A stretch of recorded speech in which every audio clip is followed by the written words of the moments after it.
الحمد لله مسألة مرت الله والصورة إلى هذا وقت وقفك وحك وسمي وقت دعي كرينيته وقت دعي كرينيته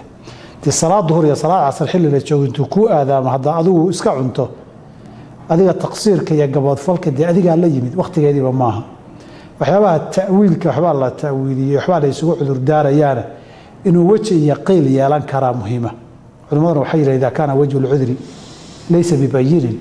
فإن اطراح العذر خير من العذر وجه عذر دارك حدوثا معقول باين وحقيري كرا باحي إن اسكو ديساك خيران دي هدي صلاة عصر ولا قال النوت ما دون نكي بي آدمان كو أفر يو عيار يترى دي ماشك ما جرت لكن هذا وقته محتمل يهي دعي كرا مغرب كينا السود ويهي وقت يدي آذان كان للسوقيين أي تهي قف كان عيارة يهرته ودنبابيا dadka muslimiinta soonkoodii khatarta gelinaya ama dhibaatada u geysanaya isagu uu dambaabaya ficilkiisana waa ficil dambi oo dadku inayna sameeyeen ay tahay qofkii ku cunay sidaas ama ku cabay isagu oo moodaya aadaankii masaajidka kadibna ay cadaatay culimadu laba qowl bay leeyahay raxmatullaahi calayhi waa maalinta aakhirkeeda marka la joogan ka hadlayna oo qorax dhacway salaad suxuurta hore aan soo hadalay hadii ay tahay culimada labadeeda qowl say u badan yihiin culimadu soonka waa soo qadaynaysaa sababtoo ah asalku baqaa nahaari bay ahayd inaad iska hubsataan adiga laga rabay malahageed wax ku salaysay waxay qaacida fiqiga keenaysaa inaan waxba laga soo qaadin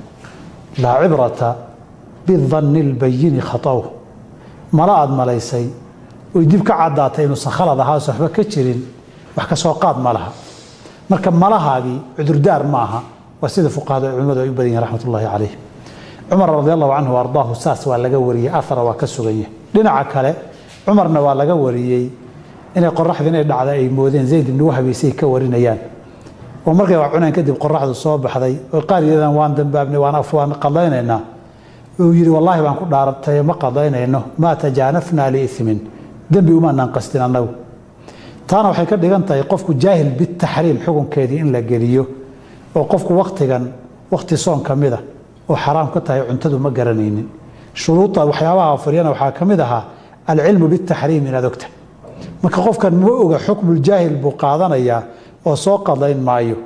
wajh shaafiiciyadu waa shaad ay ku magacaabaan nawawi raxmatullaahi calayhi baa qaba si kastaba ha noqotay sida ihtiyaadka iyo ahwadka waa sida jamhuurtu ay qabaan oo ah inaad soo qadayso maadaama waxaan cibaado farad ay tahay wax daliil oo cad oo marka lagu cudur daaran uu sajirin laakiin waa laba qowl oo culimo bari wadaadkan weydiisaan inuu qowlka culimada qayb kamid ah ay qabaano dib malaha uu ku yiraahdo soonkaaga uu ku jiraan way dhici kartaa billahi tawfiiq